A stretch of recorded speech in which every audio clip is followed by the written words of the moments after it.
जरा सोचिए, तपती गर्मी में भागता हुआ सड़कों पर एक बच्चा। एक माँ गर्मी से बेहाल होकर अस्पताल की लाइन में अपने बच्चे को गोदी में लिए खड़ी हुई है।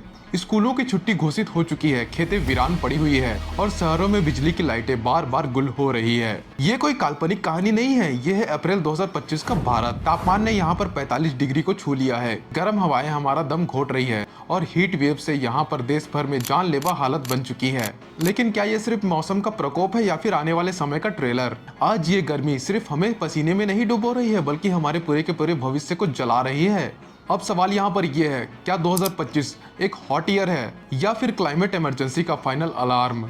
और सबसे बड़ा कंसर्न यहाँ पर यह है दोस्तों कि क्या सच में हमारी सरकार इस बारे में सोच रही है या फिर अपने राजनीतिक मुद्दों में फंसी हुई है अभी भी? क्योंकि दोस्तों आज के टाइम पे हमारे राजनीतिक दल महज गड्ढे खोदकर इतिहास को निकालने में तुली हुई है और हिंदू और मुसलमान के बीच डिफ्रेंशिएट करने में लगी हुई है। तो चलिए आज के इस वीडियो में इस पूरी की पूरी सच्चाई को अच्छी तरीके से एक्सप्लोर करते हैं। तो दोस्तों आप यहाँ पर इंडियन इकोनॉमिक टाइम्स की इस रिपोर्ट को देख सकते हो कि इंडिया में 20 से भी ज्यादा सिटीज में अप्रैल के पहले हफ्ते में 42 डिग्री सेल्सियस का तापमान रिकॉर्ड किया गया है, जिसमें दोस्तों नॉर्थ इंडिया को सबसे ज्यादा प्रभाव पड़ा है। जैसे कि यहाँ पर दिल्ली, उत्तर प्रदेश और राजस्थान में तो हालत एकदम ज्यादा ही खराब है, क्योंकि वहाँ पर एकदम इंटेंस हीट वेव पड़ रही है। अब आप यहाँ पर सोच रहे होंगे कि गर्मी तो हर साल पड़ती है, लेकिन आखिर मामला इस साल अलग क्या है? आपको बता दो कि इस साल का अप्रैल भारत के इतिहास में सबसे ज्यादा गर्म अप्रैल बताया जा रहा है। स्कूल बंद हो रहे हैं, हीट स्ट्रोक के मामले बढ़ रहे हैं हमारे देश में, और यहाँ तक कि भारत के 10 से भी ज्यादा राज्यों में रेड अलर्ट जारी कर दिया गया है। तो दोस्तों यहाँ पर यह भी सवाल उठता है कि इसके पीछे आखिर कौन है? सिर्फ सूरज है या फिर कोई और वजह? 2025 में एल नीनो अपने चरम पर है। प्रशांत महासागर का पानी उबल रहा है और उसकी गर्मी सिर्फ समुद्र तक नहीं रुकी, इसने यहाँ पर पूरे के पूरे मौसम चक्र को उलट कर रख दिया है। बारिश जहाँ होनी चाहिए वहाँ सूखा है, जहाँ ठंड का मौसम होना चाहिए वहाँ पर गर्मी है। लेकिन ये सब तो सिर्फ ऊपर ऊपर की बात है, असली कहानी इससे कहीं ज्यादा गहरी और डरावनी है। ग्लोबल वार्मिंग एक धीमा जहर जिसने हमें 100 साल तक रोज निगला है, और अब जब उसका असर दिख रहा है तो उसका सबसे पहला दर्द वही झेल रहे हैं जिनके पास एसी, इन्वर्टर और बोतल बंद पानी नहीं है। आपको यहाँ पर बता दूं कि पिछले 100 सालों में पृथ्वी का औसत तापमान 1.2 डिग्री सेल्सियस तक बढ़ चुका है। सुनने में कम लगता है, लेकिन इस 1 डिग्री ने हिमालय के बर्फ को पिघलाना शुरू कर दिया है, खेतों की मिट्टी को सुखा दिया है और शहरों को तंदूर बना दिया है। और यहाँ पर भारत की बात करें तो यहाँ पर हालत और भी भयानक है। यहाँ गर्मी की सबसे बड़ी मार उन्हीं पर पड़ रही है जो इसे झेलने के लिए सबसे कम तैयार हैं। जब तापमान 45 डिग्री सेल्सियस के पार जाता है तो ये सिर्फ हीट नहीं होती, ये एक साइलेंट जीनोसाइड है जो धीरे धीरे सबसे कमजोर को मिटा रहा है। और हम अब भी सोचते हैं कि ये तो हर साल हो रहा है।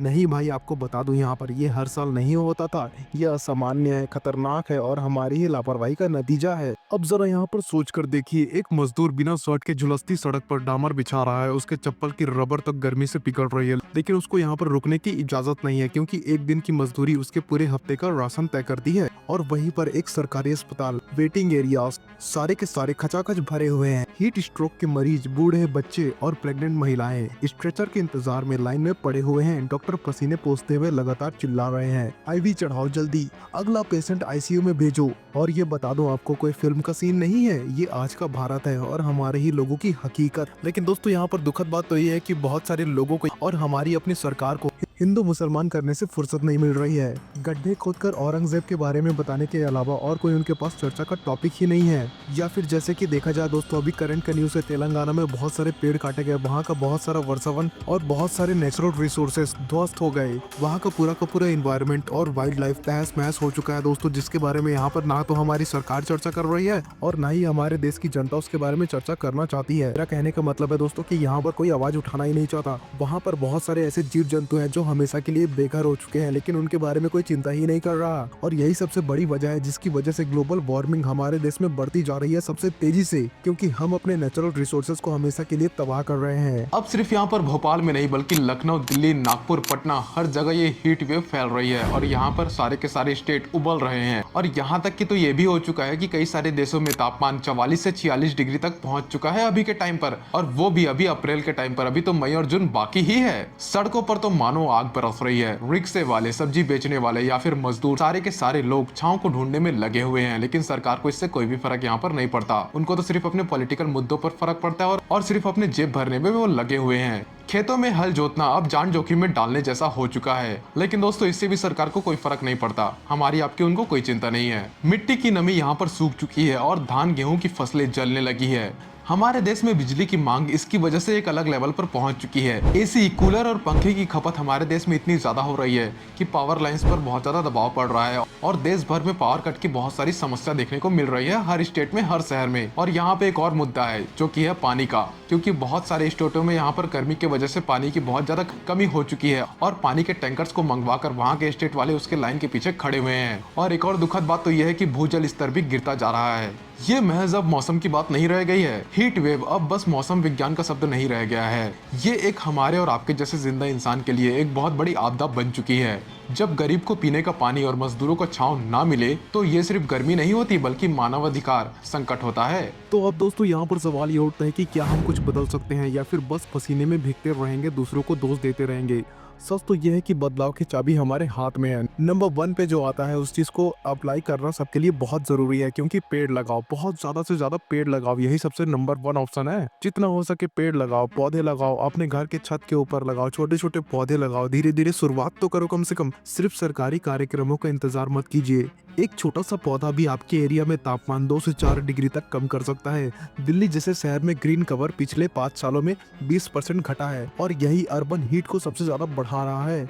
नंबर 2, पानी बचाइए, क्योंकि अगली जंग पानी की ही होगी। अभी पिछले ही हफ्ते महाराष्ट्र के लातूर में स्कूल बंद किए गए क्योंकि टैंकर से पानी नहीं पहुंच पाया। रसोई, बाथरूम, गाड़ी धोने, हर जगह जिम्मेदारी से पानी का इस्तेमाल जरूरी है दोस्तों। नंबर 3, सोलर एनर्जी और रिन्यूएबल रिसोर्सेज को प्रमोट कीजिए। 2023 में भारत में 14 गीगावाट सोलर प्रोजेक्ट डिले हो गए क्योंकि लोगों की मांग कमजोर थी। अगर यहाँ पर इन सभी चीजों को हम नहीं अपनाएंगे तो फॉसिल फ्यूल्स ही हमें जला डालेंगे आने वाले भविष्य में। नंबर 4, एकता बनाए रखिए, अपने आसपास के लोगों को सहयोग करो इन सब चीजों में। अगर आपके आस पड़ोस में कोई बूढ़ा व्यक्ति रहता है जो अकेले रहता हो, जरा जाकर चेक कीजिएगा कि वह कहीं हीट स्ट्रोक से परेशान तो नहीं। अगर आपके ऑफिस या सोसाइटी में कोई गार्ड दिन भर धूप में खड़ा रहता है तो उसे वहाँ पर एक ठंडे पानी की बोतल जरूर दे। ये छोटा सा काम जिंदगी बचा सकता है बहुतों की। ये लड़ाई अकेले सरकार की नहीं है, ये पूरी की पूरी लड़ाई एक इंसानियत की है, इसे समझना होगा। और अगर हमने अभी साथ नहीं दिया एक दूसरे का तो आने वाले सालों में एसी में बैठा अमीर भी इसी आग से नहीं बच पाएगा। देखो, गर्मी तो हर साल आती है लेकिन साल 2025 की गर्मी ना थोड़ी अलग सी है। और हाँ, आपको बता दूं, ये एक चेतावनी की तरह है। अगर आप अभी नहीं जागे ना तो आपका आने वाला भविष्य बहुत ही ज्यादा अंधेरे में, सॉरी अंधेरा तो नहीं बोलना चाहिए, लेकिन बहुत ही ज्यादा आग और गर्म में है। अब यहाँ पर कुछ सवाल भी आते हैं कि सरकार इसके लिए आखिर क्या कर रही है। क्या आपके शहरों में कूलिंग सेंटर्स अवेलेबल है या फिर नहीं? सबसे बड़ा सवाल, क्या आपके घर में आने वाले टाइम में पीने का पानी बचेगा या फिर नहीं? और एक सवाल यहाँ पर आपसे भी है कि क्या आप इस संकट को एक नॉर्मल थिंग समझकर शांत बैठे रहेंगे या फिर आप भी सत्ता में बैठे सरकार से सवाल उठाएंगे कि वो इसके बारे में कुछ करे या फिर नहीं? देखो, यहाँ पर जिम्मेदारी आपकी बहुत बड़ी बनती है, क्योंकि जनता जो मांग करेगी ना वही जनता को मिलता है। यहाँ पे जनता यहाँ पर अगर 10 किलो राशन का मांग करेगी तो वही मिलेगा उसको। जनता यहाँ पर अगर अच्छे से मांग करेगी कि उसको अच्छी शिक्षा चाहिए तो उसको यहाँ पर शिक्षा दी जाएगी, ना कि उसको 10 किलो राशन। तो यहाँ पर बात आपसे है दोस्तों कि आपको क्या करना है आने वाले टाइम पे। ऐसे ही चलता रहा तो आपका भविष्य बहुत ही ज़्यादा खतरे में है। अगर आप अभी नहीं जागे तो कभी नहीं जाग पाएंगे, क्योंकि ये सरकार आपको लूटने के लिए बनी है। सिर्फ आपके भलाई के बारे में यहाँ पर कोई नहीं सोचता। अगर आपको भी लगता है कि हीट वेव एक मौसम नहीं बल्कि एक इमरजेंसी है तो इस वीडियो को ज़्यादा से ज़्यादा हो सके तो शेयर करें, ताकि सबको इसके बारे में इतला हो सके। और हमारे चैनल को सब्सक्राइब करें ऐसे ही और वीडियोस के लिए, और उस बेल आइकन को दबाना ना भूले, और इस वीडियो को जाते जाते लाइक कर दे। टिल देन गुड बाय, किसी और टॉपिक में फिर मिलते हैं सरकार की खिंचाई करते हुए।